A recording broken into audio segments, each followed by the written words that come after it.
안녕하십니까. 민성길입니다. 지금 트랜스젠더에 대한 얘기를 지금 하고 있는 중입니다. 오늘은 기타 젠더 정체성의 문제들에 대해서 말씀드리고자 합니다. 제일 먼저 말씀드릴 게 간성입니다.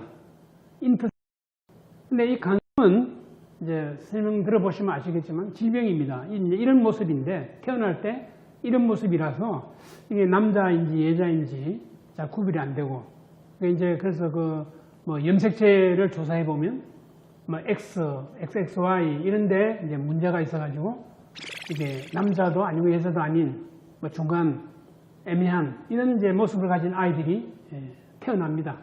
XY 염색체 또는 기타 선천적 원인으로 성기, 고환, 난소, 호르몬 등의 이제 변이가 생기는 상태입니다. 그래서 이 변이, 즉 병이다 이거죠. 변이가 된 상태입니다. 그래서 이런 아이들은 의사가 보기에 태어날 때 남자, 여자 어느 정예로 이제 맞지 않는다.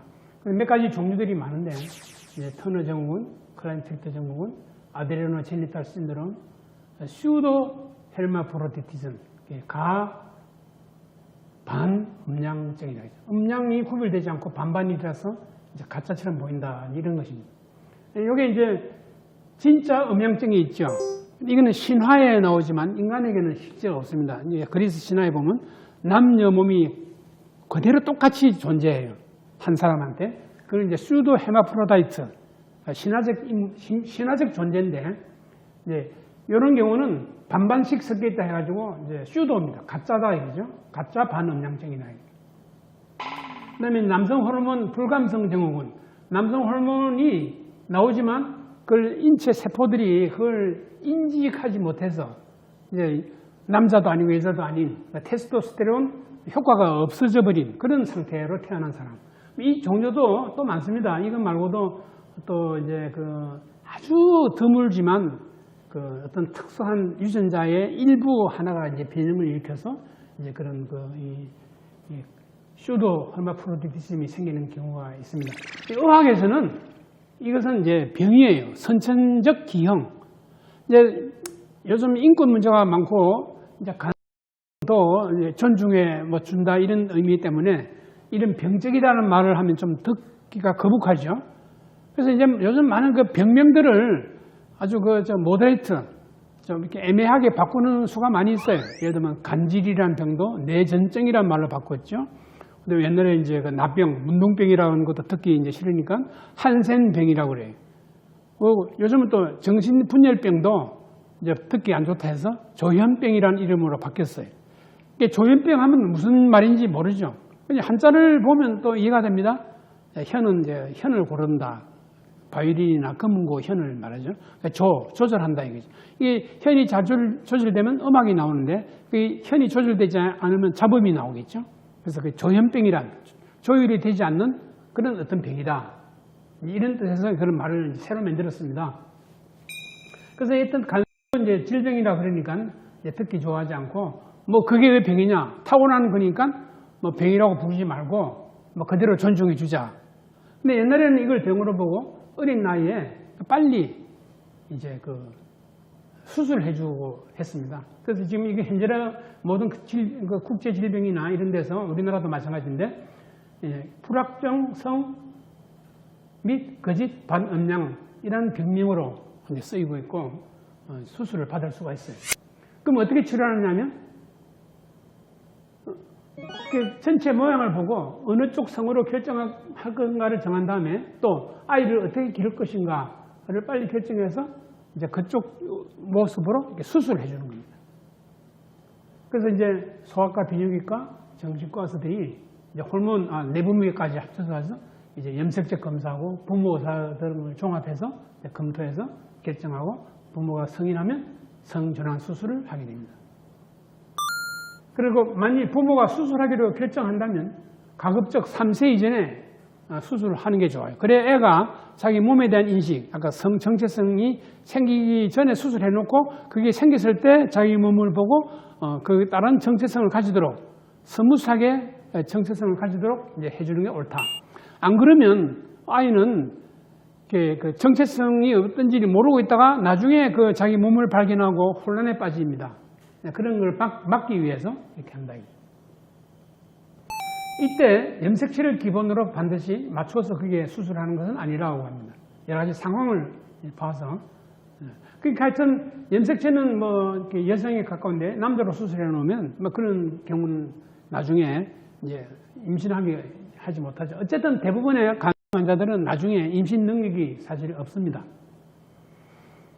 그리고 이제 그 후에 수술 후에 남자 또는 여자로 양육을 하게 되는데 그런 경우에 애들은 이제 그 양육받은 대로 자기의 성 정체성, 젠더 정체성을 가지게 됩니다. 그래서 어른이 되어가는 거죠. 이런 상황에서 이 정신 건강 문제가 발생합니다. 당연히 이해하시겠죠? 자기의 그 몸과 정체성과 또 모습이 여러 가지 그 혼란을 일으키기 때문에 부모에게도 충격이 되고 의사들도 처음엔 또 놀랍니다. 그래서 이런 경우에 옛날에 아주 옛날에는 영아 살해의 원인이 되기도 했어요. 또 갖다 버리기도 하고요. 그래서 가족들에게 스티그마를 주게 됩니다. 집안에 이제 전체적으로 이제 걱정을 하게 되죠. 이런 부정적 인식을 하게 되면 당사자한테도 그게 영향이 가서 그 아이가 성장 과정 내내 정신 건강 문제를 앓게 됩니다. 앞서 말한 정신성 발달에 지장이 생기죠. 그래서 이게 이제 정신과 치료가 처음부터 이제 필요한데 이제 태어나면서부터 이제 평생 말하자면 이런 그 자기 자신에 대한 그 문제를 의논하면서 지낼 필요가 있게 돼요. 그래서 이제 이런 그 여러 가지 생물학적 요소, 이제 몸의 상태, 가정 환경 요소 이런 것이 복잡하게 작용해서 정체성의 혼란이 오고 그 중에는 일부는 한 20%까지 젠더 불쾌증, 트랜스젠더의 증상을 이제 갖게 돼요.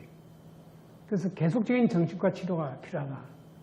부모, 주변 사람들 다 도와줘요.